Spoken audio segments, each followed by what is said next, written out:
নমস্কাৰ সামটক্সৰ বিশেষ অনুষ্ঠান লেটস ডিবেটলৈ আপোনালোক সকলোকে স্বাগতম জনাইছোঁ মই কেইজামান চৌধুৰী গেৰুৱা ঢৌত ধুলিচ্ছাত হল অসমৰ বিৰোধী নতুন চৰকাৰ নতুন মন্ত্ৰীসভা নতুন সপোন বিপুল সংখ্যাগৰিষ্ঠতাই বৃদ্ধি কৰিব জনতাৰ প্ৰত্যাশা বৃহৎ বিধায়িনী দলক নিয়ন্ত্ৰণ কৰাটো হ'ব আন এক প্ৰত্যাহ্বান মন্ত্ৰীসভা গঠন কৰাটো হ'ব মুখ্যমন্ত্ৰীৰ বাবে এক অগ্নি পৰীক্ষা স্বৰূপ 102 জন বিধায়কৰ মাজৰ 18 জন ভাগ্যৱান কোন হ'ব সেই বিষয়ে আজিৰ দিনটোত আমি আলোকপাত কৰাৰ চেষ্টা কৰিম সমান্তৰালকৈ নিউ গুৱাহাটী সমষ্টিক লৈ কি সপোন দীপ্লুৰঞ্জন শৰ্মাৰ সেয়াও আমি আলোকপাত কৰাৰ চেষ্টা কৰিম তাৰ সমান্তৰালকৈ শপত গ্ৰহণ অনুষ্ঠানলৈ কোন কোন আহিব সেয়াও আমি দৰ্শকসকলক জনোৱাৰ চেষ্টা কৰিম বিজেপি মিত্ৰজোঁটৰ অকল্পনীয় জনাদেশ দিলে জনতাই আৰু এই জনাদেশক ধৰি ৰখাটো প্ৰত্যাহ্বান হ'ব নেকি মিত্ৰজোঁটৰ বাবে সেয়াও আজিৰ দিনটোত আমি বিশ্লেষণ কৰাৰ চেষ্টা কৰিম সমান্তৰালকৈ আমি উল্লেখ কৰিব আমি সেয়াও বিশ্লেষণ কৰাৰ চেষ্টা কৰিম যে এনডিএ মিত্ৰজোঁটৰ এই বৃহৎ বিজয়ত ৰাজ্যৰ সংখ্যালঘু ভোটাৰে এনডিএ মিত্ৰজোঁটক ভোটদান কৰিছিল নেকি সেই বিষয়ে আমি আলোকপাত কৰাৰ চেষ্টা কৰিম সমান্তৰালকৈ 9 মেৰ দিনটোত বিপৰ্যয়ৰ পৰ্যালোচনা কৰিব কংগ্ৰেছ দলে কংগ্ৰেছ আৰু বিৰোধীৰ এই ধাৰাবাহিক বিপৰ্যয়ৰ কাৰণ কি সেয়াও আমি আলোকপাত কৰাৰ চেষ্টা কৰিম কিয় জনতাৰ কাষ চপাত বাৰে বাৰে ব্যৰ্থ হৈছে ৰাজ্যৰ বিৰোধী শিবিৰ সেয়াও আমি আলোকপাত কৰাৰ চেষ্টা কৰিম আজিৰ দিনটোত আমাৰ সৈতে এই মুহূৰ্তত আমি আমন্ত্ৰণ কৰি আনিছোঁ আমি এই মুহূৰ্তত আপোনালোকক চিনাকি কৰাই দিয়াৰ চেষ্টা কৰিম আমাৰ সৈতে এই মুহূৰ্তত সংযুক্ত হৈছে অসম জাতীয় পৰিষদ দলৰ কংকনজ্যোতি গোস্বামী ডাঙৰী আপোনাক স্বাগতম জনাইছোঁ আমাৰ এই অনুষ্ঠানৰ মাজলৈ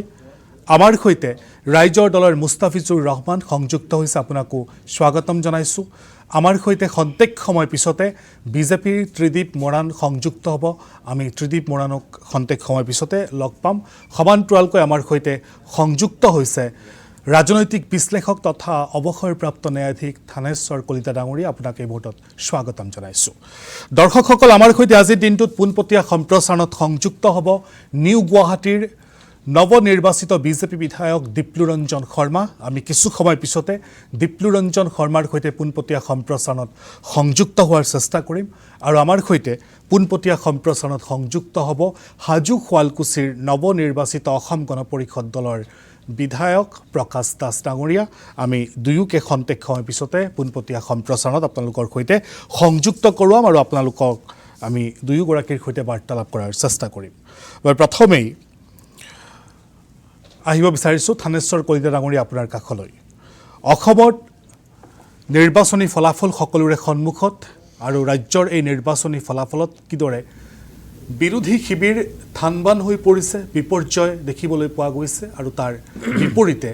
জনতাই এক অকল্পনীয় জনাদেশ দিছে শাসকীয় অৰ্থাৎ এনডিএৰ পক্ষলৈ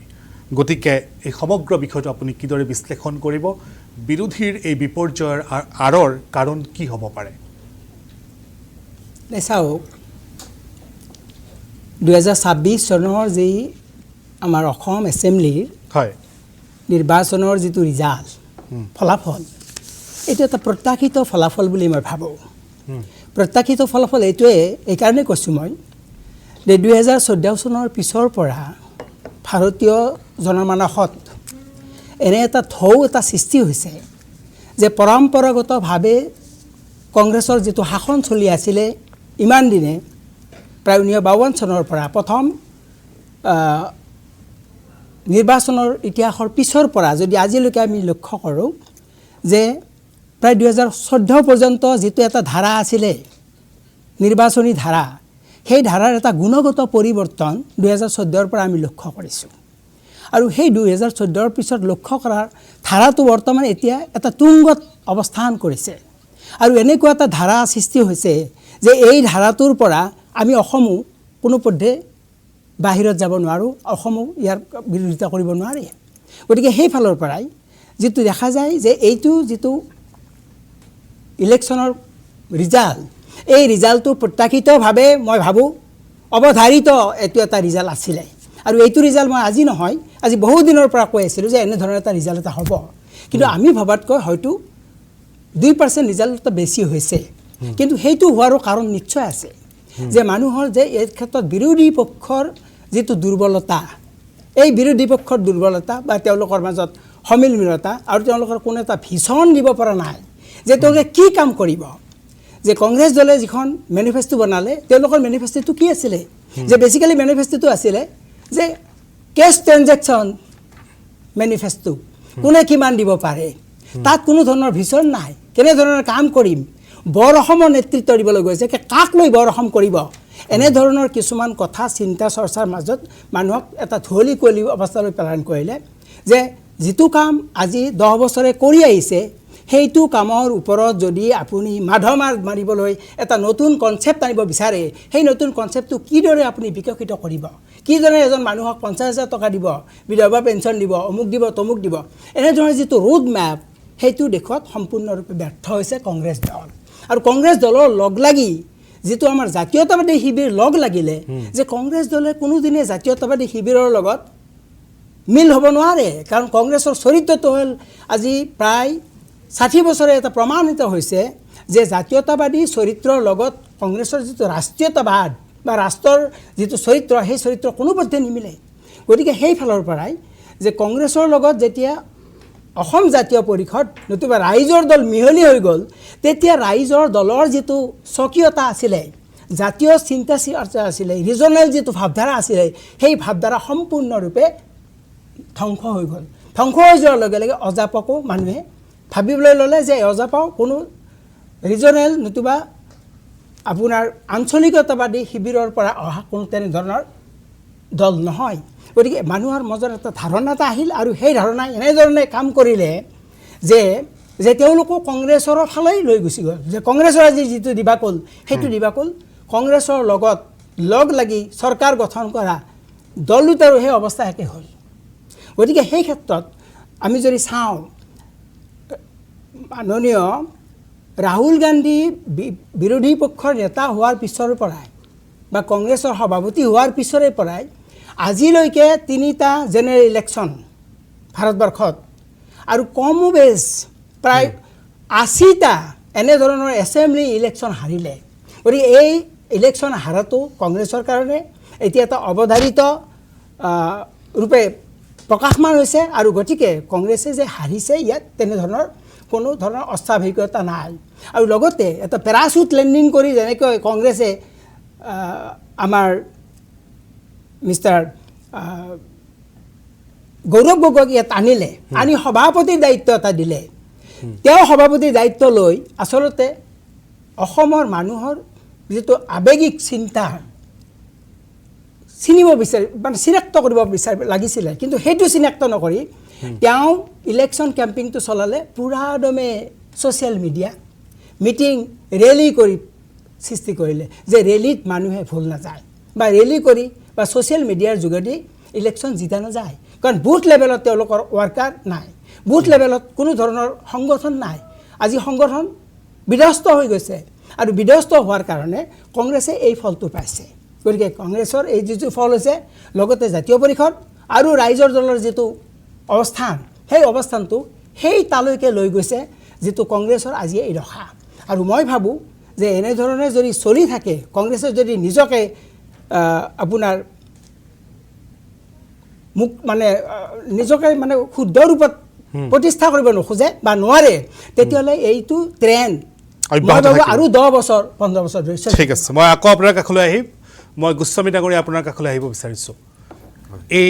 নিৰ্বাচনী ফলাফল আচৰিত হ'বলগীয়া একো নাছিল বুলি কৈছে উল্লেখ কৰিছে প্ৰথমটো প্ৰতিক্ৰিয়া আপোনাৰ পৰা ল'ব বিচাৰিছোঁ হয় এখেতে নিৰপেক্ষ যিগৰাকী আমাৰ ইয়াতে আজি বিশ্লেষক তেখেতে সেই কথাটোৱে কৈছে যে তেখেতক মই খুব উৎফুল্লিত যেনে দেখিছোঁ যে আৰু তেখেতৰ মতে আচলতে বিৰোধীৰ প্ৰয়োজন নায়েই তেখেতে হয়তো অহাবাৰ যদি 126-0 হয় তেখেতে খুবেই ফূৰ্তি পাব আৰু ক'ব নোৱাৰোঁ গণতন্ত্ৰত বিশ্বাসী মানুহ এজনে এনেকুৱা এটা ফলাফলত কিদৰে ইমান উৎফুল্লিত হৈছে সেই কথাটো মোৰ একদম নহয় আপুনি ব্যক্তিগতভাৱে নাযাব আপুনি আপোনালোকৰ দলৰ বা আপোনালোকৰ যি এলায়েন্সৰ সেই স্থিতিটো কওক কিয় আপোনালোকক বাৰে বাৰে জনতা এইদৰে প্ৰত্যাখ্যান কৰিছে কাৰণটো কি সেইটো মই কমেই কিন্তু আপোনাৰ যিটো প্ৰশ্ন সেই প্ৰশ্নটো এখেতৰ যিটো বক্তব্য সেইটোৰ লগত সংগতি ৰাখি পেলাই হৈছে সেইকাৰণে আপোনালোকক আত্মসমালোচনা কৰাৰ প্ৰয়োজনীয়তা আছে সমালোচনা কৰিলে সেই সমালোচনা গঠনমূলকভাৱে আপোনালোকে ল'ব লাগিব তাত খং কৰিলে কেনেকৈ হ'ব নহয় গঠনমূলকভাৱে কিয় নল'ম সেইটো উত্তৰ দিম মই সমালোচনাটোৰ কিন্তু আজি যিটো ফলাফল হৈছে 102 আৰু ইপিনে 24 এইটো ফলাফলত কোনো মানুহ উৎফুল্লিত হ'ব নোৱাৰে এইটো কোনো কথাই নহয় যদি যি মানুহে গণতন্ত্ৰত বিশ্বাসী সংবিধানত বিশ্বাসী সেই ব্যক্তিয়ে এই ফলাফলত আৰু যদি সেই ব্যক্তি নিৰপেক্ষ হয় কেতিয়াও উৎফুল্লিত হ'ব নোৱাৰে ঠিক আছে এইটো কথা মই কৈ দিলোঁ এতিয়া মই বেলেগ বিষয়লৈকে আহোঁ ঠিক আছে চাওক এইটো যিটো ফলাফল হৈছে এই ফলাফলটো সম্পূৰ্ণৰূপে অবিশ্বাস্য আৰু এইটো কোনো পধ্যে মানি ল'ব নোৱাৰি এইটো ফলাফল আপোনাৰ ভোট চুৰি আৰু ইভিএমৰ বিকৃত কৰি এই ফলাফলটো অনা হৈছে গতিকে কেৰালাত কিয় ভোট চুৰি নহ'ল চাওক ভোট চুৰি কথাটো আপোনালোকে এইটো জানিব লাগিব য'ত 50-50 খেলাটো হয় বা য'ত বিজেপি ভাবে যে আমি ইয়াত পৰাজিত হ'ব পাৰোঁ মানে ভাবে তেওঁলোকে যে আমাৰ ইয়াতে জয় লাভ হ'ব লাগে জয়ৰ আশা থাকে কিন্তু পৰাজিত হোৱাৰো সুযোগ থাকে তাত এই ভোট চুৰি কাৰবাৰটো হয় কেৰালাতো তেওঁলোকে জিকিবই নোৱাৰে তেওঁলোকৰ কেৰালাত অস্তিত্বই নাই গতিকে তাতে ভোট চুৰি কৰিব যায় কি কৰিব সেইবিলাক কথা আছে এইবিলাক চাওক আৰু ভোট চুৰি কাৰবাৰটো ইমান ইজি নহয় এই যিটো আপোনাৰ ইভিএম টেম্পাৰিঙৰ কথাটো কৈছোঁ এইটো সহজ কাৰবাৰ নহয় এইটো কৰিবৰ কাৰণে এটা বৃহৎ আয়োজনৰ প্ৰয়োজন হয় আৰু সেইকাৰণে তেখেতসকলে সেইটো য'তে ত'তে প্ৰয়োগ নকৰে আপুনি চাব এই যিবিলাক লোকসভা নিৰ্বাচন হয় এইটো এটা বৃহৎ নিৰ্বাচন হয় 543খন আসনত প্ৰতিদ্বন্দ্বিতা কৰা হয় গোটেই ভাৰততে কৰা হয় তাতে সেই ভোট চুৰি কাৰবাৰটো ইমান সহজ নহয় সেইকাৰণে আপুনি দেখিব যে যোৱাবাৰ যিটো লোকসভা নিৰ্বাচন সেই নিৰ্বাচনৰ যিটো ফলাফল হৈছিলে সেই ফলাফলটোক লৈ মানুহৰ বিশেষ অসন্তুষ্টি নাছিলে কাৰণ তাতে বিজেপি যদিও চৰকাৰ গঠন কৰিছিলে সেয়া বেলেগৰ সহায়ত চৰকাৰ গঠন কৰিছিলে আৰু প্ৰদৰ্শনটো তেখেতসকলৰ নিম্নগামী আছিল কিন্তু গোস্বামী ডাঙৰীয়া আপুনি কৈ আছে ভোট চুৰিৰ প্ৰসংগ কৈছে ইভিএমৰ প্ৰসংগ কৈছে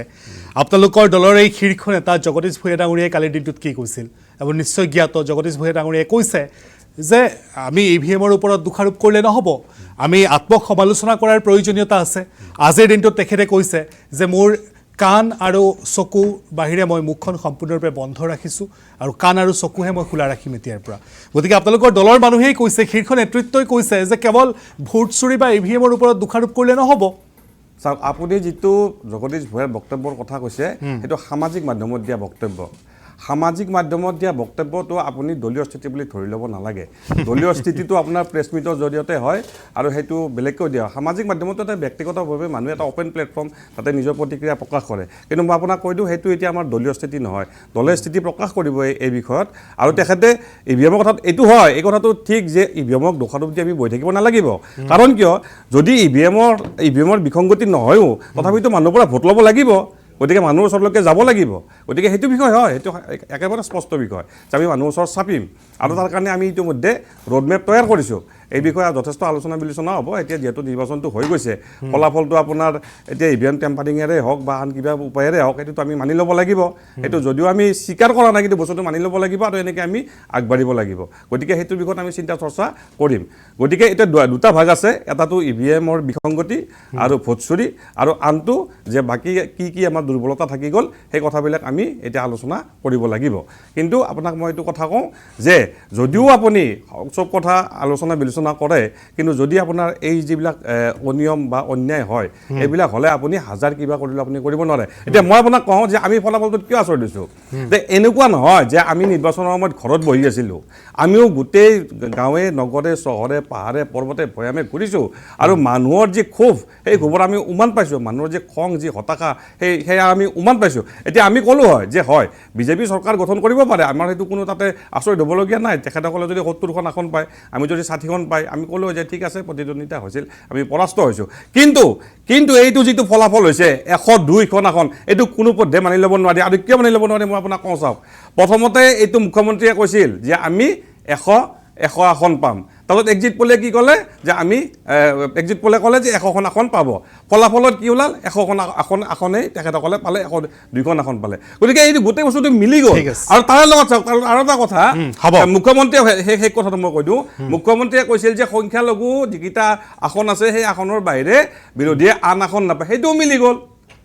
এইটো কি সৰ্বজান্তা নেকি এইটো কি যাদু চলিছে মিলি যায় চাওক এইবিলাক কোনো পধ্যে স্বীকাৰ কৰিব নোৱাৰি আৰু ভৱিষ্যতে আমি নিৰ্বাচন আহিব আমি এই ধৰণে নিৰ্বাচন অনুষ্ঠিত হ'ব নিদিওঁ 24 ঘণ্টাত আমাক ফলাফল লাগিব বাংলাদেশত যিদিনা নিৰ্বাচন হৈছিল তাৰে পিছদিনা ফলাফল প্ৰকাশ কৰিছিল অসমত একমাহ লাগিছে গতিকে এইবিলাক এই ধৰণৰ কাৰবাৰবিলাক আৰু আমি কেতিয়াও চলিব নিদিওঁ আমি ভোট বৰ্জন কৰিম দৰকাৰ হ'লে এইটো আপোনাৰ কাষলৈ আহিব বিচাৰিছোঁ ৰাইজৰ দলৰ আপুনি একমত ইভিএম চুৰ হৈছে, ভোট চুৰি হৈছে। মোৰ কথাখিনি অলপ বেলেগ ধৰণৰ ঠিক হ'ব, আছে, মই ঠিক কথাখিনি প্লেচ কৰিব বিচাৰিছোঁ। নিশ্চয়। আচলতে এই বিজেপিৰ যিটো ফলাফল, মই প্ৰথমতে তেখেতসকলক শুভেচ্ছা জ্ঞাপন কৰিছোঁ নতুন চৰকাৰৰ কাৰণে। আজিৰ দিনত অসমৰ প্ৰতিগৰাকী ব্যক্তিয়েই নিজৰ প্ৰশ্ন কৰিবলৈ আৰম্ভ কৰিছে যে প্ৰকৃতাৰ্থত জানো এই ৰিজাল্টটো সঁচা নে মিছা, কেনেকৈ আচলতে এনেকৈ সম্ভৱ হ'ল। ইয়াৰ আঁৰত ডাঙৰ এটা নেক্সাছ আছে। আপোনালোকে সকলোৱে জানে, আমি বাৰম্বাৰ কৈ আহিছিলোঁ, বিজেপিৰ এই পৰিকল্পনাটো আজিৰ পৰিকল্পনা নহয়। যেতিয়াই বিজেপিয়ে ডিলিমিটেশ্যন কৰিলে, আপোনালোকে সকলোৱে জানে ডিলিমিটেশ্যনটো 2001 চনৰ চেঞ্চাছত হ'ল, 2016 চনৰ চেঞ্চাছতো কৰিব পাৰিলেহেঁতেন, কিন্তু নকৰিলে। আৰু সেই ডিলিমিটেশ্যনটো কেনেকৈ কৰিলে, গোটেই অসমত তেখেতসকলৰ সুবিধাৰ্থে এটা সমষ্টিৰ পৰা আন 2-3টা সমষ্টিলৈ, মোৰ এইটো শুনি লওক, কথাটো শুনি লওক, ইলেকশ্যন কমিশ্যন অফ ইণ্ডিয়া শুনি লওক, এইটো অপেনিং ৰিমাৰ, মোৰ কথাখিনি কওঁ, তাৰপিছত আপোনালোকৰ মতখিনি দিব। মানে আচৰিত মই এইকাৰণেই পাইছোঁ, আজি ইয়াত যিগৰাকী ৰাজনৈতিক বিশ্লেষক আহিছে, নিৰপেক্ষ বিশ্লেষক আহিছে, তেখেতৰ মন্তব্যত তেখেতে কৈছে যে বিজেপিয়ে জিকিছে, আমি আশা ৰাখিছিলোঁ ইয়াতকৈ আৰু বেছি পাব, এনেধৰণৰ কথাও কৈছে। তাৰমানে মই প্ৰথমতে কনফিউজ আছিলোঁ যে তেখেতে, মই ভাবিছিলোঁ যে তেখেতে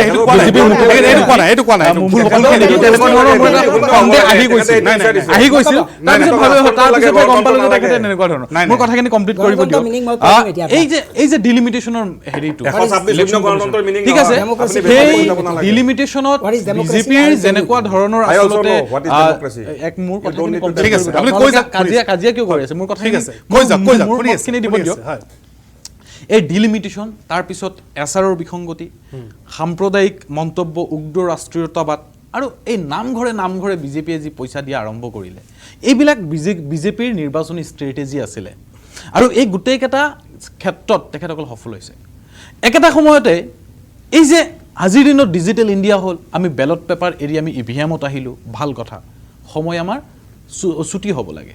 আমি সোনকালে হ'ব লাগে। এতিয়া মোক কওকচোন, ইভিএমৰ ৰিজাল্টটো দিওঁতে 1 মাহ কিয় লাগিল? মই এই কথাটো মানে বুজি নাপালোঁ আজিলৈকে।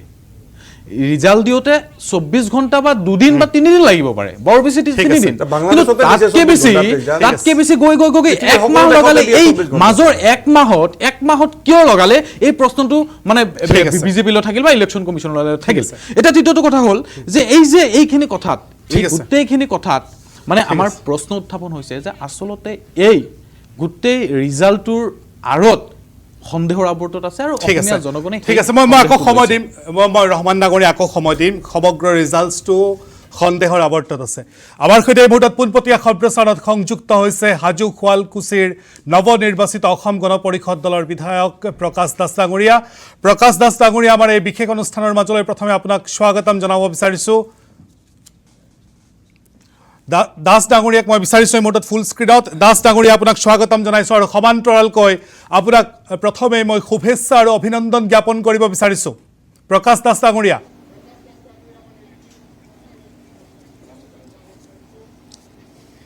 ধন্যবাদ, মই আপোনাকো ধন্যবাদ জনাইছোঁ, আৰু আপোনাৰ এই চেনেলৰ জৰিয়তে হাজো শুৱালকুছি সমষ্টিবাসীক মোৰ সেৱা জনাইছোঁ। আৰু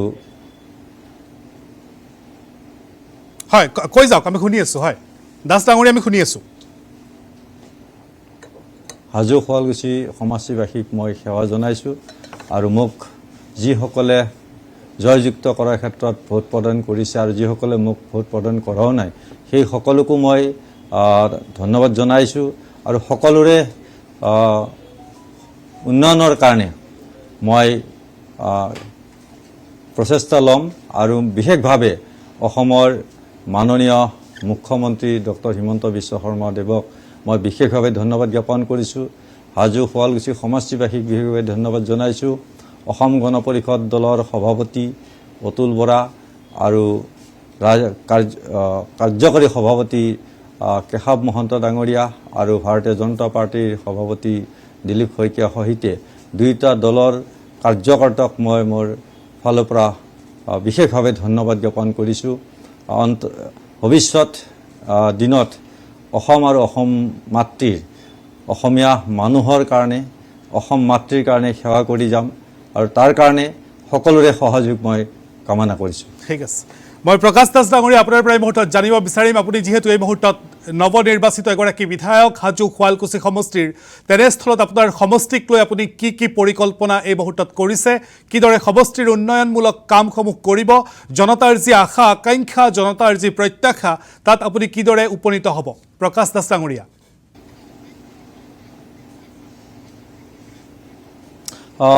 নিশ্চিতভাৱে হাজো শুৱালকুছি সমষ্টিত অভিমানী এটা সমষ্টি। এই হাজো শুৱালকুছি সমষ্টিৰ পৰাই মাননীয় মুখ্যমন্ত্ৰী ডক্টৰ হিমন্ত বিশ্ব শৰ্মা দেৱ ইতিমধ্যে মুখ্যমন্ত্ৰী হৈছে আৰু বৰ্তমানো বিধায়কৰ যিখিনি দায়িত্ব সেইখিনি মাননীয় আৰু ভৱিষ্যত দিনতো মাননীয় মুখ্যমন্ত্ৰী মহোদয়ৰ পৰামৰ্শ আৰু সহযোগত হাজো শুৱালকুছি সমষ্টিবাসী ৰাইজৰ যিখিনি সমস্যা আছে এই সমস্যাখিনি সমাধান কৰাৰ কাৰণে প্ৰয়াস কৰিম। বিশেষভাৱে হাজোৰ এখন ঐতিহ্যপূৰ্ণ ঠাই, ইয়াত নিশ্চয় বিশেষভাৱে নিবনুৱা যুৱক যুৱতীসকলৰ, হাজো শুৱালকুছি অঞ্চলৰ নিবনুৱা যুৱক যুৱতীসকলৰ নিযুক্তিৰ ক্ষেত্ৰতো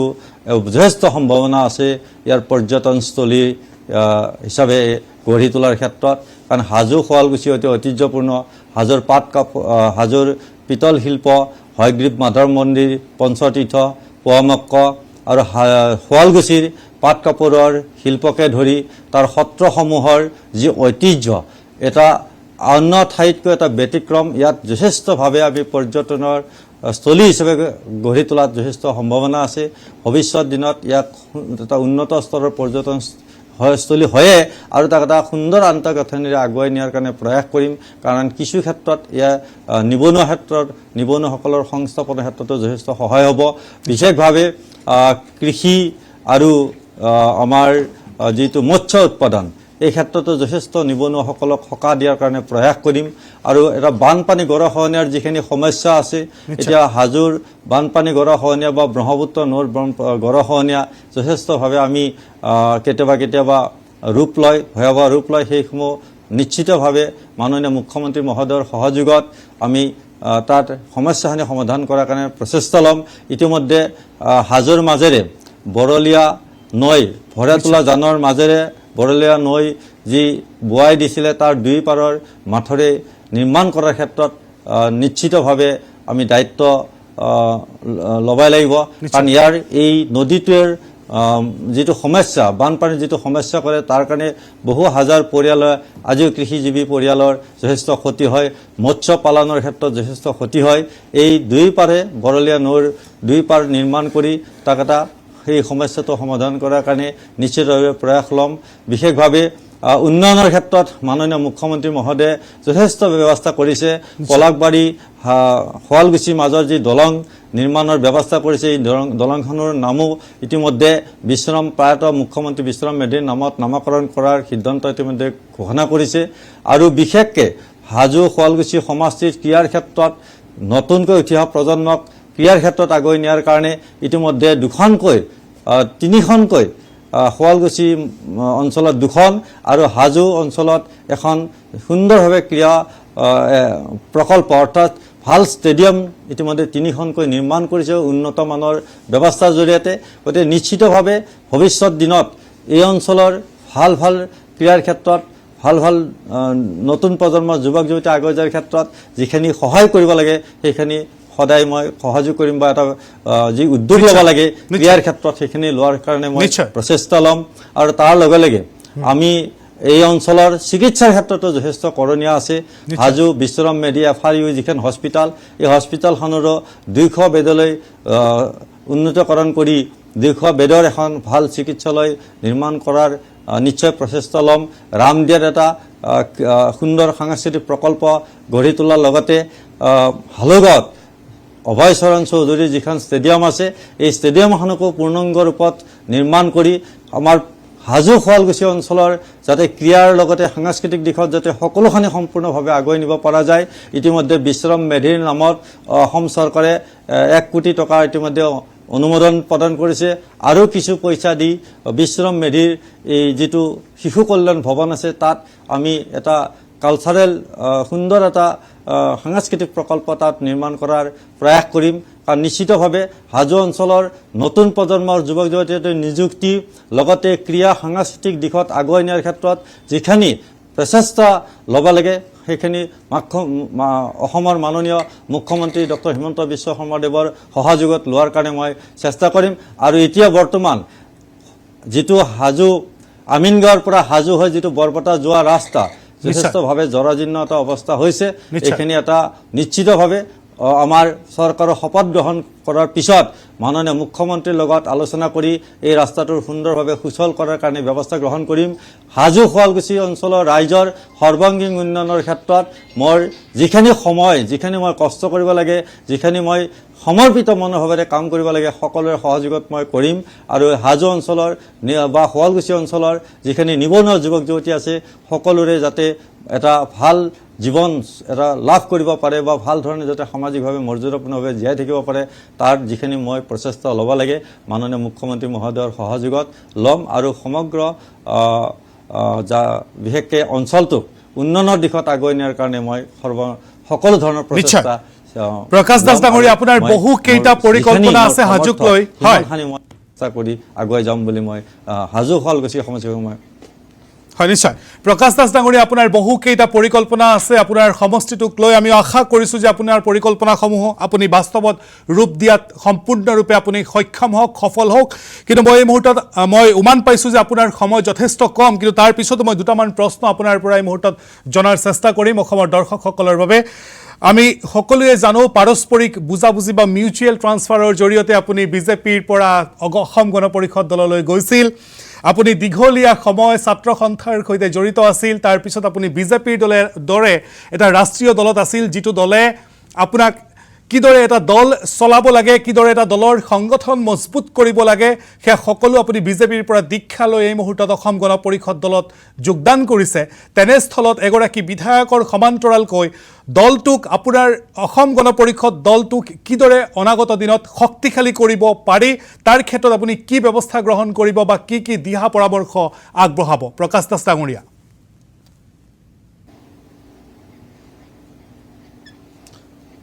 নিশ্চিতভাৱে মই বহুদিন অৰ্থাৎ প্ৰায় ৩টা দশক অসম ছাত্ৰ সন্থাৰ জৰিয়তে মই ৰাইজক সেৱা কৰি আহিছিলোঁ। আৰু মই তাৰ পিছত ভাৰতীয় জনতা পাৰ্টীত যোগদান কৰিলোঁ। আৰু শেষত মই নিৰ্বাচন খেলাৰ ক্ষেত্ৰত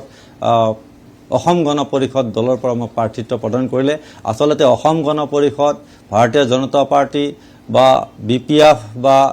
ৰাভা যৌথ মঞ্চ এই সকলোৱে NDAৰ অংশীদাৰ। গতিকে মই NDAৰ অংশীদাৰৰ দলৰ পৰাই মই নিৰ্বাচনত অৱতীৰ্ণ হৈছিলোঁ আৰু নিৰ্বাচনত ৰাইজে জয়যুক্ত কৰিলে। তাৰ কাৰণে মই হাজো শুৱালকুছিবাসী ৰাইজক মই বিশেষভাৱে ধন্যবাদ জ্ঞাপন কৰিছোঁ। আচলতে দলৰ জৰিয়তে ৰাইজক সেৱা কৰা, ৰাইজক সেৱা কৰাৰ যি ধৰণৰ দায়িত্ব দলে মোক দিয়ে মই সেই দায়িত্বই পালন কৰি যাম। আৰু ভৱিষ্যত দিনত সুচ অৰ্থত ভাৰতীয় জনতা পাৰ্টী, অসম গণ পৰিষদ বা আন দলৰ যি উমৈহতীয়া যি NDA চৰকাৰ, মাননীয় মুখ্যমন্ত্ৰী ডক্টৰ হিমন্ত বিশ্ব শৰ্মাৰ নেতৃত্বাধীন যি চৰকাৰ যোৱা 5 বছৰ আৰু ইয়াৰ আগৰ যি 5 বছৰ, এই 10 বছৰ কালৰ এই সময়ত অসমৰ মানুহে দেখিছে বিশেষভাৱে মাননীয় মুখ্যমন্ত্ৰী মহোদয় অসমৰ সৰ্বাংগীন উন্নয়নৰ ক্ষেত্ৰত বা অসমখনক ভাৰতবৰ্ষৰ 5খন উন্নত ৰাজ্য কৰাৰ ক্ষেত্ৰত যিখিনি পদক্ষেপ লৈছে, উন্নয়নৰ যি জোৱাৰ আনিছে, এই কথা আজি প্ৰত্যেকজন অসমীয়া মানুহে হৃদয়ৰ পৰা অনুভৱ কৰিছে। আৰু একে সময়তে খিলঞ্জীয়া অসমীয়া মানুহৰ সুৰক্ষিত ভৱিষ্যতৰ কাৰণে যি ধৰণৰ কঠোৰ আৰু দৃঢ় পদক্ষেপ লৈছে অসমীয়া মানুহৰ অন্তৰ চুই গৈছে। আৰু সেইকাৰণে প্ৰত্যেকজন খিলঞ্জীয়া অসমীয়া মানুহে দ্বিতীয়বাৰৰ কাৰণে মাননীয় মুখ্যমন্ত্ৰী ডক্টৰ হিমন্ত বিশ্ব শৰ্মাক মুখ্যমন্ত্ৰী আসনত বহুৱাই ভৱিষ্যত দিনতো অসম আৰু অসমীয়া মানুহৰ প্ৰভুত্ব যাতে অসমত সদায় থাকিব পাৰে, তাৰ আৰু খিলঞ্জীয়া অসমীয়া মানুহৰ যাতে ভৱিষ্যত সুৰক্ষিত হ'ব পাৰে তাৰ আশাৰে এই নিৰ্বাচনত ৰাইজে ভোট প্ৰদান কৰিছে। আৰু যাৰ কাৰণে ঐতিহাসিকভাৱে এটা আগতে হৈছিল নে আগত এনেকুৱা ধৰণৰ কেতিয়াও নিশ্চয়। 102 এটা অকল্পনীয় মেণ্ডেট হয় এনডিএ মানে পাৰ্টীয়ে এনডিএ পাৰ্টীয়ে 102লৈকে আসন পোৱা নজিৰ হয়তো অসমত নাই। গতিকে ঐতিহাসিক এই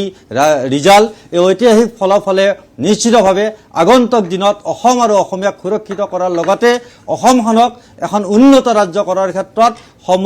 উন্নয়ন আৰু সম অধিকাৰ যি নীতিৰে এনডিএ চলিছে সেই নীতি মই ভাবোঁ অধিক ফলপ্ৰসূ হ'ব আৰু অসমখনক উন্নত দিশত আগুৱাই নিয়াৰ ক্ষেত্ৰত মাননীয় মুখ্যমন্ত্ৰী মহোদয় আৰু বহুত প্ৰকল্প হয়তো ভাবিব নোৱাৰা প্ৰকল্প অসমত অনাগত 5 বছৰত এই প্ৰকল্প অসমত স্থাপন কৰিব বুলি মই ভাবিছোঁ। আৰু ইতিমধ্যে মুখ্যমন্ত্ৰীয়ে ঘোষণা কৰিছে যে অবৈধ বেদখল সম্পূৰ্ণভাৱে উচ্ছেদ কৰি অসমৰ ভেটি মাটি ৰক্ষা কৰাৰ যি প্ৰতিশ্ৰুতি সেইখিনি সম্পূৰ্ণ কৰিব বুলি ইতিমধ্যে কৈছে। মই ভাবোঁ যে অসম আৰু অসমীয়াৰ যিখিনি কৰিবলগীয়া কাম সেইখিনি কাম অহা 5 বছৰত সম্পূৰ্ণভাৱে কৰিব পাৰিব বুলি মই আশা ৰাখিছোঁ। আৰু মই আজি আপোনাৰ পৰা নিশ্চয় মই দাস ডাঙৰীয়া আলোচনাৰ জৰিয়তে সমগ্ৰ হাজো শুৱালকুছিবাসী ৰাইজক মই মোৰ আন্তৰিক ধন্যবাদ জনাইছোঁ। অসমবাসীক মই বিশেষভাৱে ধন্যবাদ জনাইছোঁ আৰু মই আপোনাকো ধন্যবাদ জনাই মই অকণমান সময় 2 মিনিট সময় বিচাৰিছোঁ। মই দাস ডাঙৰীয়া মাত্ৰ মোৰ দুটা চমু প্ৰশ্ন আছে, বিদায় মানিছোঁ। মই 2 মিনিট সময় বিচাৰিছোঁ। দাস ডাঙৰীয়া আপুনি যে মোক শুনি আছে, মোৰ দুটামান প্ৰশ্ন খালি মই আপোনাৰ পৰা জানিব বিচাৰিম। আপুনি এটা সময়ত প্ৰায় 40,000 ভোটত পিছ পৰি আছিল, সেইখিনি মুহূৰ্ত মই জানিব বিচাৰিছোঁ, অসমৰ দৰ্শকসকলে জানিব বিচাৰিছে আপুনি তেতিয়া ভাবিছিল নে আপুনি উভতি আহিব আৰু আহি আপুনি জয়লাভ সাব্যস্ত কৰিবলৈ সক্ষম হ'ব? সেই কনফিডেণ্টটো সেইখিনি মুহূৰ্তত আপোনাৰ আছিল নে?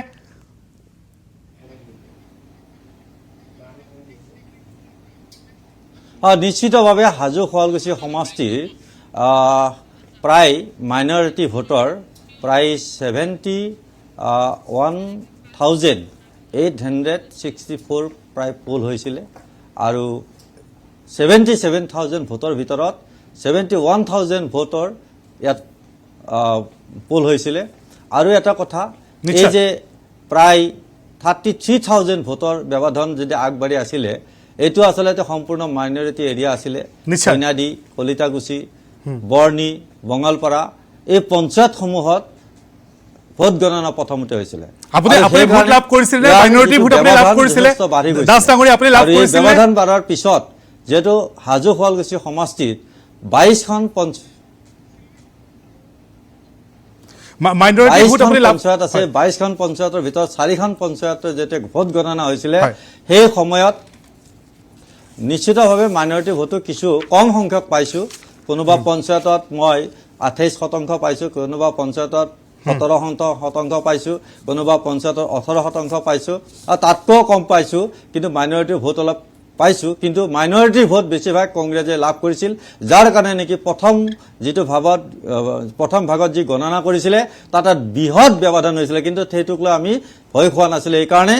যে যেতিয়া আন পঞ্চায়তসমূহত ভোট গণনা হৈছিলে তেতিয়া ক্ৰমাহে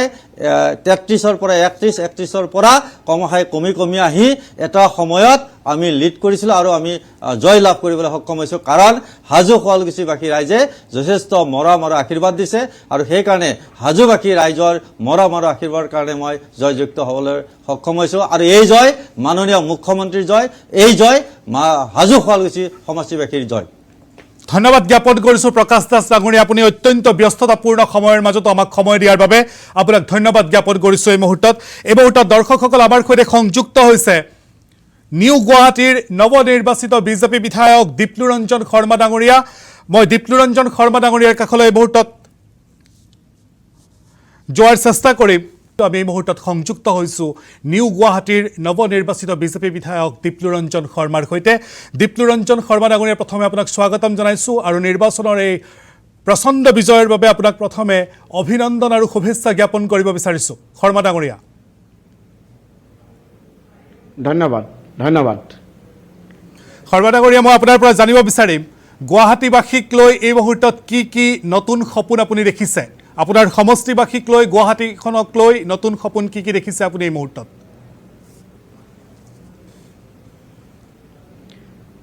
নিশ্চিতভাৱে খুব এক ঐতিহ্যমণ্ডিত সমষ্টি নিউ গুৱাহাটীবাসী আৰু মই তেওঁলোকে খুব যথেষ্ট যেনেকৈ মোক আশীৰ্বাদ দিছে, মই আৱেগিক আৰু অভিভূত হৈ পৰিছোঁ। যথেষ্টখিনি কাম নিশ্চিতভাৱে কৰিব লগা আছে বহুখিনি কাম উন্নয়নমূলক কাম যিটো ধাৰা আছিল প্ৰথমতেতো মই সেই কামখিনি মই অব্যাহত ৰাখিব লাগিব তাৰ লগে লগে বহুখিনি কথা আছে সেইখিনিও পৰৱৰ্তী পৰ্যায়ত আমি আগুৱাই লৈ যাব লাগিব আমি যদি দেখো যে নিউ গুৱাহাটীবাসী ৰাজ্যক আমি গোটেই অসমৰে এক ইন্টেলেকচুৱেল কেপিটেল বুলি কওঁ আমি বৌদ্ধিক ৰাজধানী বুলি কওঁ নিশ্চয় গতিকে এই ক্ষেত্ৰত ৰাজ্য খুব সজাগ আৰু সচেতন দৃষ্টিত থাকিব গতিকে মই আসাম টক্সৰ জৰিয়তে মই প্ৰথমতেতো ৰাজ্যক অনুৰোধ জনাম যে যেনেদৰে ৰাজ্যে মোক আশীৰ্বাদ দিছে ঠিক তেনেদৰে মোৰ ওপৰত আপোনালোকে প্ৰথমতে সদায় সজাগ দৃষ্টি ৰাখিব আৰু মোৰ ভালখিনি আপোনালোকে নিশ্চিতভাৱে দেখুৱাই দিয়াৰ লগে লগে মোৰ যদি কিবা শিথিলতাও দেখে মোৰ কিবা কামত যদি কিবা গাফিলতিও দেখে কাৰণ তেজ মঙহৰ মানুহ নিশ্চিতভাৱে দেখুৱাই দিব মই এইখিনি সংশোধন কৰি নিজক মই আগুৱাই লৈ যাব চাম আমি জানো যে মাননীয় মোদী ডাঙৰীয়াৰ নেতৃত্বত মাননীয় হিমন্ত বিশ্ব শৰ্মা ডাঙৰীয়াৰ নেতৃত্বত চৰকাৰৰ যিখিনি উন্নয়ন সেই উন্নয়নে ইতিমধ্যে নিউ গুৱাহাটীত এক নতুন মাত্ৰা লাভ কৰিছে সন্মানীয় বিধায়ক আছিল সিদ্ধাৰ্থ ভট্টাচাৰ্য ডাঙৰীয়া মৃগেন শৰণীয়া ডাঙৰীয়াৰ নেতৃত্বত আমাৰ যি গুৱাহাটী মিউনিচিপালিটি কৰ্পৰেশ্যন প্ৰত্যেকজন কাউন্সিলৰে উন্নয়নটো গ্ৰাছৰুটলৈকে লৈ যাবলৈ সক্ষম হৈছে কিন্তু তাৰ লগে লগে আমি সঁচাকৈ দেখিছোঁ যে এজাক বৰষুণ আহিলেই যেটো পানীৰ সমস্যা হয় খুব এটা জ্বলন্ত সমস্যা গতিকে মই ইলেকশ্যনৰ সময়ত সকলো সময়তে কৈছিলোঁ আৰু মই কেৱল ৰাজনৈতিক চমক সৃষ্টি কৰিবৰ কাৰণে মই কোৱা নাছিলোঁ যে সমাধানটো পটককৈ সম্ভৱ নহয় কিন্তু কিমান দূৰলৈকে এই পানীৰ সমস্যাটো আমি কণ্ট্ৰোল কৰিব পাৰিম নিয়ন্ত্ৰণ কৰিব পাৰিম মই যোৱাকালিৰ পৰাই মই সেইটো ক্ষেত্ৰত মই এটা বিভিন্ন আমাৰ যিসকল এক্সপাৰ্ট আছে নাগৰিক আছে উন্নয়ন সমিতি আছে সকলোৰে লগত আলোচনা কৰিছোঁ মেয়ৰৰ লগত আলোচনা কৰিছোঁ সংশ্লিষ্ট অফিচাৰসকলৰ লগত আলোচনা কৰিছোঁ নিৰ্দিষ্টভাৱে এটা ভিজন প্লেন আছে পৰৱৰ্তী সময়ত মই সকলো ৰাজ্যৰ লগত আলোচনা কৰি একৰ্ডিংলি আগবাঢ়িব যাম কিন্তু সদ্যহতে সকলো নলাৰ যিটো চাফাকৰণ প্ৰক্ৰিয়া এই চাফা প্ৰক্ৰিয়াটো যাতে খুব ভালকৈ কৰে তাৰ বাবে তাত যাতে মই খুব সজাগ দৃষ্টি ৰাখিব পাৰোঁ মই তাৰ কাৰণে মই প্ৰচেষ্টা ল'ম খোৱা পানীৰ ক্ষেত্ৰতো যথেষ্টখিনি হৈছে 90% প্ৰব্লেম সমস্যা হৈছে গতিকে এই ক্ষেত্ৰত কৰ্তব্য দায়িত্ব থাকিব পাহাৰৰ ভূমিপত্তনৰ ক্ষেত্ৰত থাকিব মই যিখিনি সৰুকৈ কৈ গৈছোঁ কাৰণ যিহেতু সময় নাইকিয়া তাৰ লগে লগে এডুকেশ্যন হেল্থ ছেক্টৰত মোৰ কিছুমান প্লেনিং আছে পৰৱৰ্তী পৰ্যায়ত মই সকলোখিনি ৰাইজৰ আগত দাঙি ধৰিবলৈ মই চেষ্টা কৰিম আৰু এটা খুব গুৰুত্বপূৰ্ণ সমস্যা মই যেতিয়া কেম্পেইনিঙৰ সময়ত বিভিন্ন অঞ্চলত গৈছিলোঁ ড্ৰাগছৰ সমস্যাটোৱে সকলো অঞ্চলত সকলো জেগাতে এটা ভয়াৱহ সমস্যাৰ ৰূপে পৰিগণিত হৈছে মই যোৱা পৰহি শান্তনু বৰা ডাঙৰীয়া আমাৰ কংগ্ৰেছৰ সন্মানীয় বন্ধুৰ লগতো সেইটো বিষয়ে আমি কথা পাতিলোঁ যে মেজৰ চেলেঞ্জ কি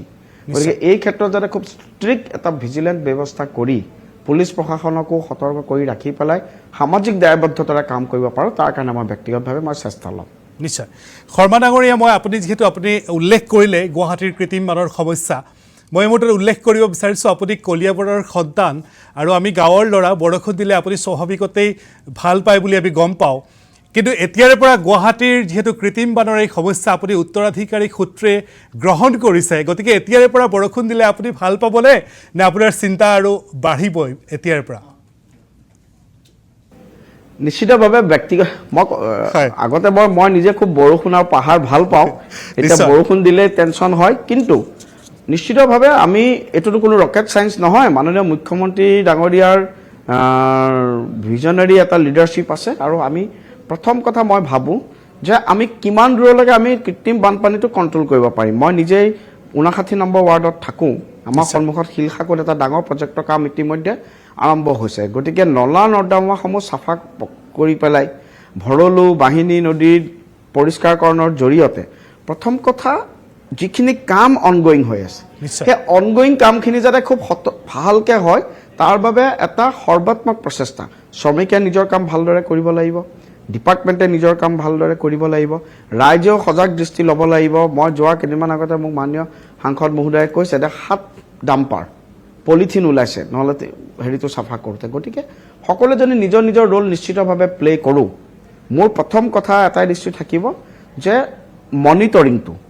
যাতে খুব ভালকৈ হয় নিশ্চয় বহু সময়ত মই যাওঁতে দেখিছোঁ যে জাবৰটো চাফা যেতিয়া নলাসমূহ আমি চাফা কৰিব যাওঁ জাবৰটো উঠাই থৈ যায় প্ৰেক্টিকেল সমস্যা আছে লগে লগে লৈ নাযায় এজাক বৰষুণ আহে লগে লগে জাবৰখিনি নলাত গুচি যায় মই যিমান ঘূৰিছোঁ সিমানে এইখিনি কথা গম পাইছোঁ আৰু মই ভাবিছোঁ যে পৰৱৰ্তী সময়ত উন্নয়ন সমিতি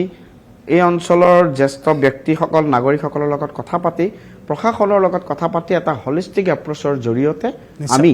এই নিয়ন্ত্ৰণৰ পানী নিয়ন্ত্ৰণৰ হেৰিটোত আমি সফলতা লাভ কৰিব পাৰিম নিশ্চয় শৰ্মা ডাঙৰীয়া মোৰ আন এটা প্ৰশ্ন আপোনালৈ আৰু প্ৰশ্নটো হ'ল যে এণ্টি ইনকামবেঞ্চিৰ মাজতো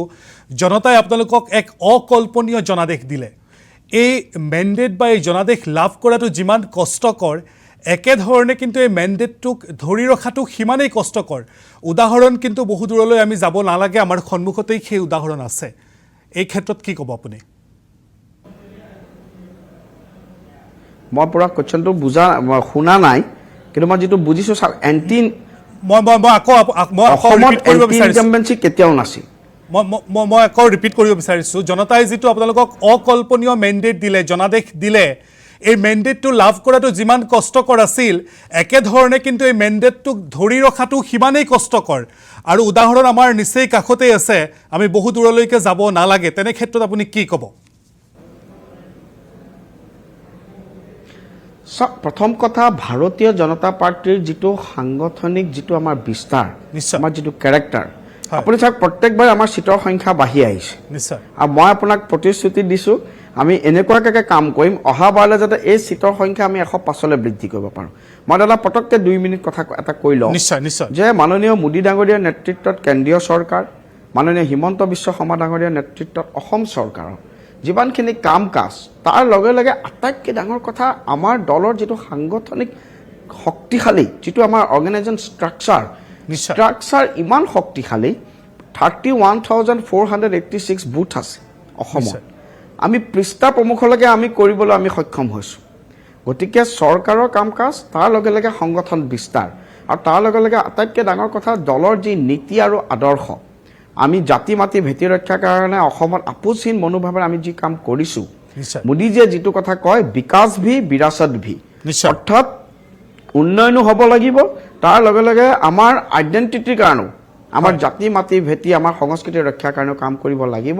গতিকে সম্পূৰ্ণ দুৰ্নীতিমুক্তভাৱে সম্পূৰ্ণ ট্ৰেন্সপাৰেণ্টলি আৰু আমাৰ যিটো মূল শ্লোগান সৎ শাসন সাহসী চৰকাৰ সৎ শাসনতন্ত্ৰ ভাৰতীয় জনতা পাৰ্টিৰ এই মূল মন্ত্ৰ আমি এই ধাৰা অব্যাহত ৰাখিব পাৰিম আমি খুব আত্মবিশ্বাসী ৰাইজে আমাক বেয়া হ'লে নিশ্চিতভাৱে দেখুৱাই দিব গতিকে আমি জিকিলেও অহংকাৰী নহওঁ বিজেপিৰ এইটো কথাই আছে আমি জিকিলেও অহংকাৰী নহওঁ হাৰিলেও আমি হতাশ নহওঁ গতিকে এই মনোভাৱেৰে কাম কৰি যাম আৰু মই নিশ্চিতভাৱে আত্মবিশ্বাসী 2000 নেক্সট আমাৰ যেতিয়া বিধানসভা নিৰ্বাচন হ'ব এই এনডিএৰ আসনৰ সংখ্যা আমি 102 পৰা আৰু 105লৈ যিকেইটা খিলঞ্জীয়া সমষ্টি এবাৰ হয়তো দুটামান পোৱা নাই সেইকেইটাতো আমি নেক্সট বিধানসভা আমি দখল কৰিব পাৰিম মই খুব সম্পূৰ্ণৰূপে আত্মবিশ্বাসী নিশ্চয় শৰ্মা ডাঙৰীয়া মই যিহেতু সুযোগ পাইছোঁ গতিকে আপোনাৰ পৰা এটা প্ৰসংগ এই মুহূৰ্তত জানিব বিচাৰিম আপুনি কেৱল এই মুহূৰ্তত এগৰাকী বিধায়কেই নহয় আপোনাৰ ওপৰত দলৰ কেইবাটাও গুৰু দায়িত্বও আছে গতিকে শপত গ্ৰহণ অনুষ্ঠানলৈ এই মুহূৰ্তত কি কি প্ৰস্তুতি চলিছে কোন কোন আহিব কিদৰে এই শপত গ্ৰহণ অনুষ্ঠান আয়োজন কৰা হ'ব অকণমান যদি এই মুহূৰ্তত আপুনি উল্লেখ কৰে নিশ্চিতভাৱে প্ৰধানমন্ত্ৰী ডাঙৰীয়া আহিব ৰাষ্ট্ৰীয় সভাপতি ডাঙৰীয়া আহিব মাননীয় মুখ্যমন্ত্ৰীয়ে আৰু মাননীয় ৰাজ্যিক সভাপতি দিলীপ শইকীয়া ডাঙৰীয়া ইতিমধ্যে কেইবাবাৰো ৰুদ্ধদ্বাৰ তেওঁলোকৰ বৈঠক হৈছে আৰু দলৰ সকলো কাৰ্যকৰ্তা অসমৰ ইমূৰৰ পৰা সিমূৰলৈ নিজে ব্যক্তিগতভাৱে আগ্ৰহী হৈ আছে এই শপত গ্ৰহণ অনুষ্ঠানলৈ গতিকে পৰৱৰ্তী সময়ত আৰু আমি জানো আমি দলৰ ডিচিপ্লিন কাৰ্যকৰ্তা দলৰ পৰা এই বিষয়ত আনুষ্ঠানিকভাৱে মাননীয় সভাপতি মহোদয় আৰু আমাৰ সকলো বিষয়ত মাননীয় মুখ্যমন্ত্ৰী মহোদয় নিশ্চিতভাৱে অসমৰ ৰাইজক এই বিষয়ে অৱগত কৰিব কিন্তু গোটেই অসমৰ ৰাইজ আগ্ৰহী হৈ আহিছে এনেকুৱা এটা অভূতপূৰ্ব যিটো মেণ্ডেট আমি পাইছোঁ এই মেণ্ডেটৰ অংশীদাৰ মানে সচক্ষে এডোখন দেখা পাবৰ কাৰণে নিশ্চয় আপোনাক ধন্যবাদ জ্ঞাপন কৰিছোঁ যথেষ্ট ব্যস্ততাপূৰ্ণ সময়ৰ মাজতো আপুনি আমাক এই মূল্যৱান সময় দিয়াৰ বাবে আৰু তাৰ সমান্তৰালকৈ আপোনাক পুনৰ এবাৰ শুভেচ্ছা জ্ঞাপন কৰিব বিচাৰিছোঁ নিউ গুৱাহাটী সমষ্টিবাসীৰ জনতাৰ যি আশা আকাংক্ষা আছে সেই আশা আকাংক্ষাত আপুনি উপনীত হওক আপুনি সফল হওক তাৰে পুনৰ এবাৰ শুভেচ্ছা জ্ঞাপন কৰিছোঁ এয়া আছিলে আমাৰ সৈতে সংযুক্ত হৈ আছিলে পোনপটীয়া সম্প্ৰচাৰণত নিউ গুৱাহাটী সমষ্টিৰ নৱনিৰ্বাচিত বিজেপি বিধায়ক দীপ্লুৰঞ্জন শৰ্মা ডাঙৰীয়া আমি শৰ্মা ডাঙৰীয়াৰ সৈতে বাৰ্তালাপ কৰাৰ চেষ্টা কৰিলোঁ সমান্তৰালকৈ আমি হাজো শুৱালকুছিৰ নৱনিৰ্বাচিত অসম গণ পৰিষদ দলৰ বিধায়ক প্ৰকাশ দাসৰ সৈতে আমি আলোকপাত কৰাৰ চেষ্টা কৰিলোঁ তেওঁলোকৰ মনৰ বিষয়ে জানিলোঁ সমান্তৰালকৈ সমষ্টিক লৈ তেওঁলোকৰ আচলতে কি কি পৰিকল্পনা আছে সেই পৰিকল্পনাসমূহ এই মুহূৰ্তত দৰ্শকসকলক জনোৱাৰ চেষ্টা কৰিলোঁ মই ষ্টুডিঅ'ত থকা মোৰ অতিথিসকললৈ মই এই মুহূৰ্তত ক্ষমা বিচাৰিব বিচাৰিছোঁ কাৰণ মই আপোনালোকক পৰ্যাপ্ত সময় এই মুহূৰ্তত দিব পৰা নাই মই এই মুহূৰ্তত বিজেপিৰ ত্ৰিদীপ মৰাণ ডাঙৰীয়া আপোনাক প্ৰথমে মই পলমকৈ হ'লেও মই আদৰণি জনাব বিচাৰিছোঁ অনুষ্ঠানৰ মাজলৈ আৰু আপোনাৰ কাষলৈ প্ৰথমবাৰৰ বাবে আহিব বিচাৰিছোঁ ইয়াৰ পূৰ্বে বিৰোধীৰ ফালৰ পৰা কোৱা হৈছে যে ইভিএমৰ প্ৰসংগ কোৱা হৈছে সমান্তৰালকৈ সমষ্টিৰ পুনৰ নিৰ্ধাৰণৰ প্ৰসংগ কোৱা হৈছে যে বিৰোধীৰ এই বিপৰ্যয়ৰ মূল কাৰণসমূহৰ ভিতৰত এইকেইটা কাৰণো অন্যতম গতিকে মই আপোনাৰ পৰা জানিব বিচাৰিম যে বিৰোধীৰ বিপৰ্যয় নহয় আপোনালোকৰ এই মহা উত্থানৰ আঁৰৰ কাহিনীটো কি প্ৰথমতে মই অসমৰ ৰাইজক ভাৰতীয় জনতা পাৰ্টীৰ এগৰাকী কাৰ্যকৰ্তা হিচাপে নতশিৰে সেৱা জনাইছোঁ কৃতজ্ঞতা জ্ঞাপন কৰিছোঁ তৃতীয়বাৰৰ কাৰণে আমাৰ দলক অসমৰ ৰাইজক সেৱা কৰাৰ সুবিধা প্ৰদান কৰিছে আৰু যিমানেই বেছি ভালকৈ জিকা যায় জয়ী হোৱা যায় সিমানেই বেছি দায়িত্ব বাঢ়ে আগতে আমাৰ ভাৰতীয় জনতা পাৰ্টী অকল 64 গৰাকী বিধায়ক আছিল তেতিয়া যিমান দায়িত্ব আছিল এতিয়া আমাৰ অকলে 82 গৰাকী বিধায়ক হ'ল আৰু বেছি দায়িত্ব বাঢ়িল গতিকে এই দায়িত্ববিলাক ভালদৰে পালন কৰিব লাগিব অলপ আগতে দীপ্লুদাই ক'লে যে ভাৰতীয় জনতা পাৰ্টীৰ কাৰ্যকৰ্তাক আমি হাৰিলেও কেতিয়াও হতাশ নহওঁ আৰু জিকিলেও আমি অতুৎসাহী নহওঁ তো এতিয়া কথাটো হ'ল যে ভাৰতীয় জনতা পাৰ্টীয়ে জিকাৰ মূল মন্ত্ৰটো হ'ল বা আমি জয়ী হ'লোঁ কিহৰ কাৰণে মুখ্যমন্ত্ৰী মহোদয়ে যোৱা 5 বছৰত যিবিলাক প্ৰতিশ্ৰুতি দিছিল সেই প্ৰতিশ্ৰুতিবিলাক পূৰণ কৰিব কাৰণে এতিয়া মই যদি আপোনাক কওঁ প্ৰতিশ্ৰুতি প্ৰদান আৰু প্ৰতিশ্ৰুতি পূৰণ আপুনি যদি চাবলৈ যায় যোৱা দিনবিলাকত মুখ্যমন্ত্ৰী মহোদয়ে যিবিলাক প্ৰতিশ্ৰুতি দিছিল আমি যদি কওঁ অসমৰ জাতীয় জীৱনৰ লগত জড়িত থকা কেইটামান বিষয় আমি শ্বহীদ স্মাৰকৰ কথা কৈছিলোঁ শ্বহীদ স্মাৰক ইতিমধ্যে বনালোঁ বৰদোৱা সাংস্কৃতিক প্ৰকল্প গুৰুজনাৰ জন্মস্থানৰ কথা কৈছিলোঁ সেইটো ইতিমধ্যে হৈ গৈছে জ্যোতি বিষ্ণুৰ সাংস্কৃতিক প্ৰকল্প অসমীয়া খিলঞ্জীয়া মানুহক ভূমিপট্টা প্ৰদান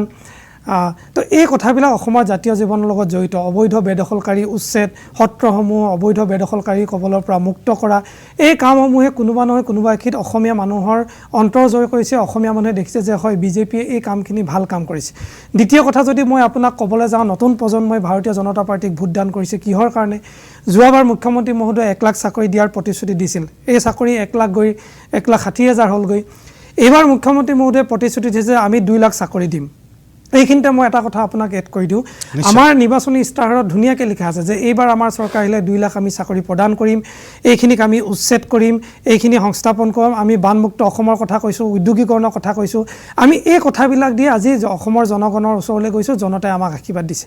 আপুনি মোক এটা কথা এতিয়া মই মনত পেলাই দিওঁ যে বিৰোধী পাৰ্টীয়ে বিভিন্ন ধৰণৰ কথা কৈছে আজি মই বহুত বেছি বিতৰ্কলৈ যাবলৈ নাযাওঁ যিহেতু আমি জয়ী হৈছোঁ বেছি হুলস্থুল কৰিলে ৰাইজে বেয়া পাব কিন্তু মই আপোনাক কংকন এটা কথা কওঁ যে বিৰোধী যিগৰাকী নেতা তেওঁলোকে যেতিয়া সভা সমিতিবিলাকত গৈছিল তেওঁলোকৰ নিৰ্বাচনী ইস্তাহাৰত কি আছিল তেওঁলোকে নিৰ্বাচনী ইস্তাহাৰত এটাই কথা কৈছিল যে কেৱল আমি আমাৰ উদ্দেশ্যটোৱে হ'ল ভাৰতীয় জনতা পাৰ্টীক পৰাজয় কৰিব লাগে তেওঁলোকে কি কাম কৰিব ঠিক আছে ভাৰতীয় জনতা পাৰ্টীক পৰাজয় কৰিব তাৰপিছত তেওঁলোকে কি কাম কৰিব সেই কথাটোতো ৰাইজক কোৱা নাই এনেকুৱা এটা বুলেট পইণ্ট দেখাওক যিটো পইণ্টে ৰাইজক আকৰ্ষণ কৰিব পাৰে এতিয়া আমি কৈছোঁ 2 লাখ চাকৰি দিম এইটো কৰিম আমাৰ নিৰ্বাচনী ইস্তাহাৰত ক্লিয়াৰকৈ কোৱা আছে তাৰপিছত যদি মই আপোনাক ক'বলৈ যাওঁ আজি IIMৰ কথাই কওক আপুনি এইমছৰ কথাই কওক আপুনি জিলাই medical college engineering college semi conductor কথাই কওক উদ্যোগীকৰণৰ কথাই কওক এই কথাবিলাকে নতুন প্ৰজন্মৰ যুৱক যুৱতীসকলক নতুন ল'ৰা ছোৱালীবিলাকক আকৰ্ষিত কৰিছে যাৰ কাৰণে ভাৰতীয় জনতা পাৰ্টী চৰকাৰখনক আজি ৰাইজে হিয়া উজাৰি আশীৰ্বাদ দিছে হিয়া উজাৰি মৰম কৰিছে এতিয়া ভাৰতীয় জনতা পাৰ্টীৰ কাৰ্যকৰ্তাবিলাকে এতিয়া আমি কেতিয়াও এটা নিৰ্বাচন আহিব খেলিম তাৰ কাৰণে প্ৰস্তুতি হ'ম এনেকুৱা কোনো কথা নাই 5 বছৰ ভিতৰত আপুনি যেতিয়াই নিৰ্বাচন পাতে আমি তাৰ কাৰণে সাজু হৈ থাকোঁ আপুনি দেখিব যে আমাৰ যিকেইগৰাকী কেণ্ডিডেট আছিল অসমৰ নিৰ্বাচন শেষ হ'ল লগে ৱেষ্ট বেংগলে তেওঁলোকক পঠাই দিয়া হ'ল আমাক কি কৰিলে আমি যিবিলাক ৱেষ্ট বেংগল যোৱা নাছিলোঁ আমাক দিলীপ শইকীয়া ডাঙৰীয়া নিৰ্দেশনা দিলে যে হায়াৰ ছেকেণ্ডেৰী ৰিজাল্ট দিলে মেট্ৰিকৰ ৰিজাল্ট দিলে যিখিনি ইয়াতে আছে তোমালোক পাছ কৰা ল'ৰা ছোৱালীবিলাকক ঘৰে ঘৰে গৈ যোৱা মানে আমাৰ কামটো হ'ল 24/7 আমি এনেকুৱা নহয় যে নিৰ্বাচন আহিব আৰু এটা আমি যিকোনো নিৰ্বাচন সেয়া লাগিলে পঞ্চায়তৰ নিৰ্বাচনে হওক সেয়া লাগিলে মিউনিচিপালিটি নিৰ্বাচনে হওক বা বিধানসভা লোকসভাই হওক প্ৰত্যেকটা নিৰ্বাচন ভাৰতীয় জনতা পাৰ্টিয়ে চিৰিয়াছলি খেলে প্ৰত্যেকটা নিৰ্বাচন প্ৰত্যেকগৰাকী নেতা কৰ্মীয়ে উবুৰি খাই পৰে নিৰ্বাচনটো আমাৰ কাৰণে উৎসৱ এই কামবিলাক আমি যেতিয়া কৰিছোঁ যে অসমৰ জনতাই দেখিছে অসমৰ জনতাই বিশ্বাস কৰিছে আমি কি কৈছিলোঁ এখন বিকশিত অসমৰ কথা কৈছিলোঁ আত্মনিৰ্ভৰ অসমৰ কথা কৈছিলোঁ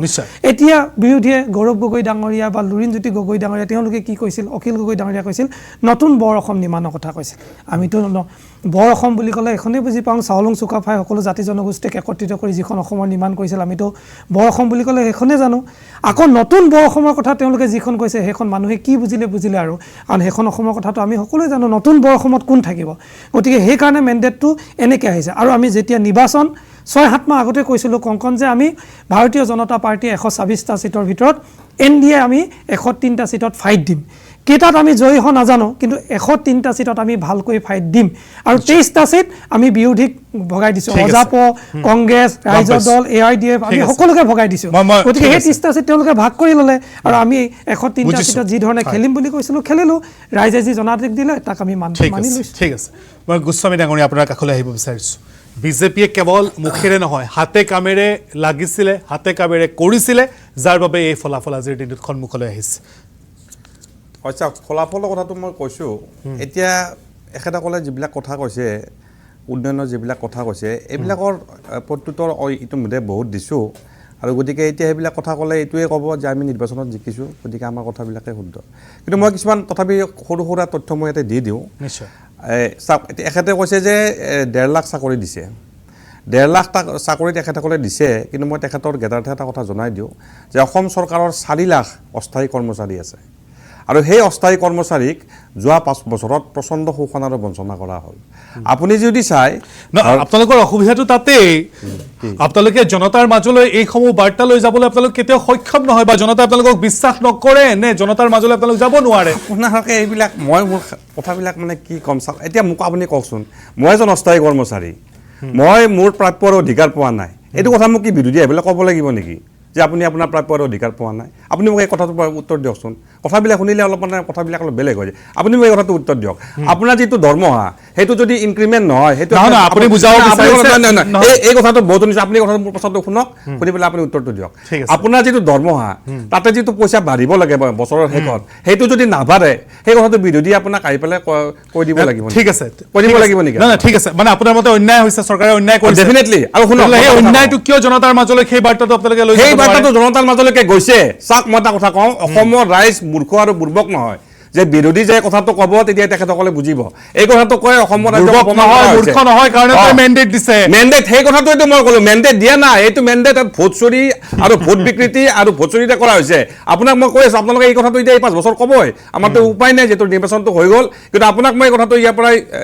নিশ্চয়তা দিলোঁ যে অহা যি পৰৱৰ্তী নিৰ্বাচন হ'ব সেই নিৰ্বাচনত আমি এই ভোট চুৰি কাৰবাৰ হ'ব নিদিওঁ আৰু আপোনাক কৈছোঁ যদি 24 ঘণ্টা আৰু ভোট চুৰিক লৈ আপোনালোকৰ মাজতেই দ্বিমত আপোনালোকৰ দলৰ শীৰ্ষ নেতাই কৈ আছে যে আমি EVM আৰু ভোট চুৰিক কেৱল দোষাৰোপ কৰিলে নহ'ব আপোনালোকৰ ৰাইজৰ দলৰ প্ৰতিনিধিগৰাকীয়ে কৈ আছে নহয় ভোট চুৰিৰ প্ৰসংগ নহয় মই বেলেগকৈ কৈছোঁ আৰু সেই প্ৰসংগটো হৈছে সমষ্টি পুনৰ নিৰ্ধাৰণৰ প্ৰসংগ উল্লেখ কৰিছে যদি আপোনালোকৰ মাজতেই মিল নাই আৰু যদি আপোনালোকে নিৰ্বাচন জিকে তেন্তে EVM ভাল আৰু নিৰ্বাচন হাৰিলে EVM বেয়া নাই সেইটো কথা নহয় সেই কথাটো কোৱা নাই তেখেতে কি যিটো কথা কৈছে চাওক মই কথাটো আপোনাক আগতে প্ৰথমবাৰ যিটো মোৰ প্ৰথম বাইট মই কথাটো কৈছোঁ যে যদি EVMৰ বিকৃতি নহয়ও তথাপি আমি ৰাইজৰ ওচৰলৈকে যাব লাগিব কাৰণ বিকৃতি নহয়তো ভোটটো হ'ব না ৰাইজতে ভোট দিব ভোট পাব লাগিব তেতিয়া আমি জিকিব পাৰিম বিকৃতি হওক বা নহওক গতিকে ৰাইজৰ ওচৰত যাবই লাগিব তেখেতেও সেই কথাটোৱে কৈছে গতিকে ৰ'ব এতিয়া মই দুটামান আৰু বেলেগ কথা আপোনাক অকণমান চমুকে ক'ব সময় কমি আহিছে মই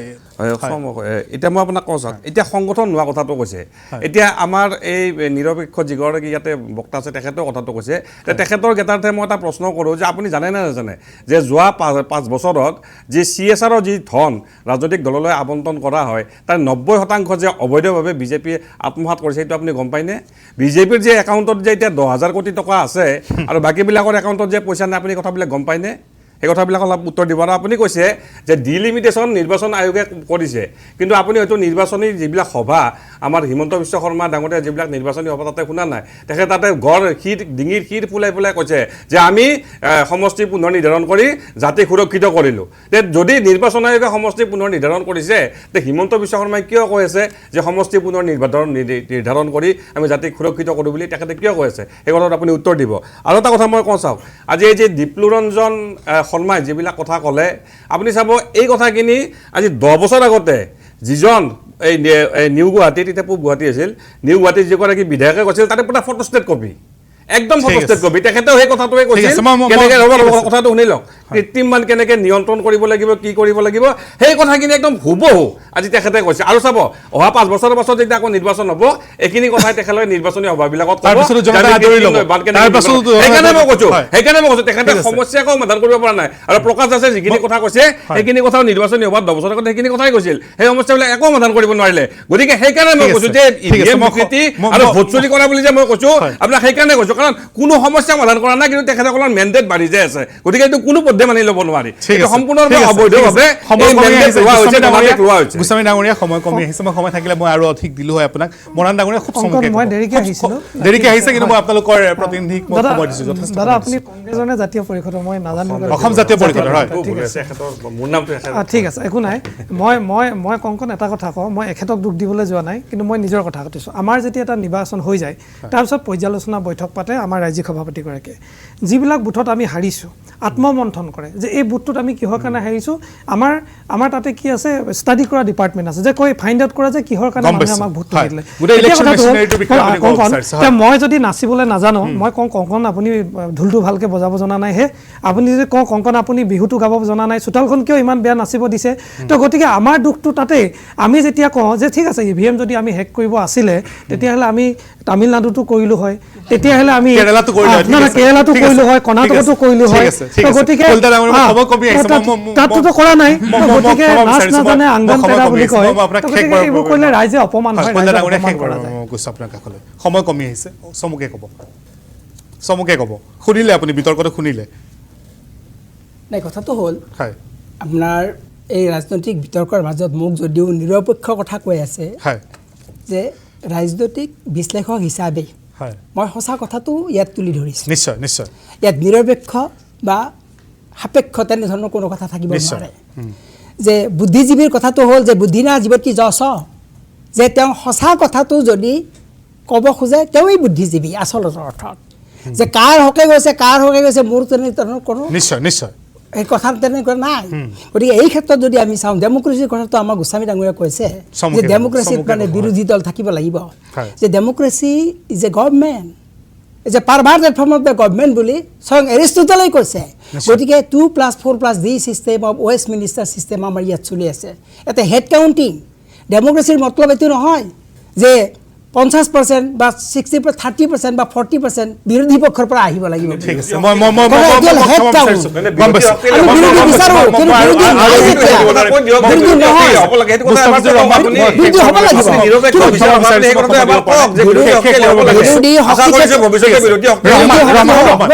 বিৰোধী লাগে আমাৰ। ঠিক আছে, ৰহমান কওক। দুখৰ বিষয় খুব চমুকে, আচলতে আজিৰ দিনত গণতন্ত্ৰ সংকটত, কিন্তু তাৰ পিছতো বুদ্ধিজীৱী গৰাকী সংকটজনক কথা। মানে মই আচলতে সময় নাপালো কথাখিনি ক'বলৈ, বহুখিনি কথা ক'ব লগা আছিল, তাৰ পিছতো সময় যিহেতুকে নাপালো। লাষ্টত মই এটা কথাই ক'ম, বিজেপিৰ মুখপাত্ৰগৰাকীয়ে আজি বহুত টেটু ফালি তেখেতৰ মানে প্ৰতিশ্ৰুতিসমূহ কৈ আছে। 10 বছৰ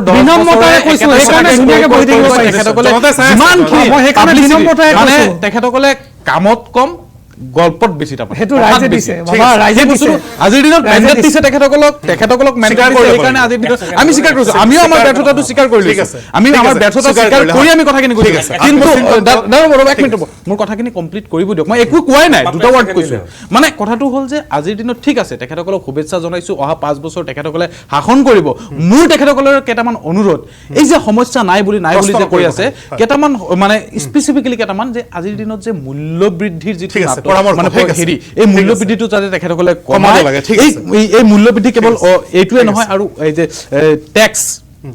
টেক্স বঢ়াই মানে ঠিক হেৰি আছে, কৰি যে ঠিক আছে, মানুহক ৰেহাই দিব ঋণ লাগে। লৈ যে ঠিক মানুহৰ আছে, ওপৰত ঠিক হেৰি আছে, কৰিছে, গোস্বামী এইখিনি ডাঙৰীয়া। কথা জানি মই শেষত এটা কথা ক'ব বিচাৰিছোঁ যে মই অহা নিৰ্বাচনত এইটো কিমান সম্ভৱ হয় মই ক'ব নোৱাৰোঁ, কিন্তু মই বিৰোধী পক্ষক এইটো আহ্বান জনাম যে যিবিলাক সংখ্যালঘু চিট আছে, আসন আছে, তাতে যেন আমাৰ কোনো প্ৰাৰ্থী দিয়া নহয়। ঠিক আছে। আমাৰ অকল খিলঞ্জীয়া আপোনালোকৰ প্ৰাৰ্থীবিলাকক দিয়া হয়, তাৰ পাছত চাম নিৰ্বাচন কেনেকৈ খেলে ঠিক আছে। বিজেপিয়ে, সেইটো চাম। ঠিক আছে, ঠিক আছে। আমাৰ অনুষ্ঠানত অংশগ্ৰহণ কৰাৰ কাৰণে আপোনালোক সকলোকে ধন্যবাদ জ্ঞাপন কৰিছোঁ। মই ক্ষমা বিচাৰিছোঁ, আপোনালোকক পৰ্যাপ্ত সময় মই দিব নোৱাৰিলোঁ। আপোনালোকে চাই আছিলে আছাম টক্সৰ বিশেষ অনুষ্ঠান লেটছ ডিবেট। ধন্যবাদ।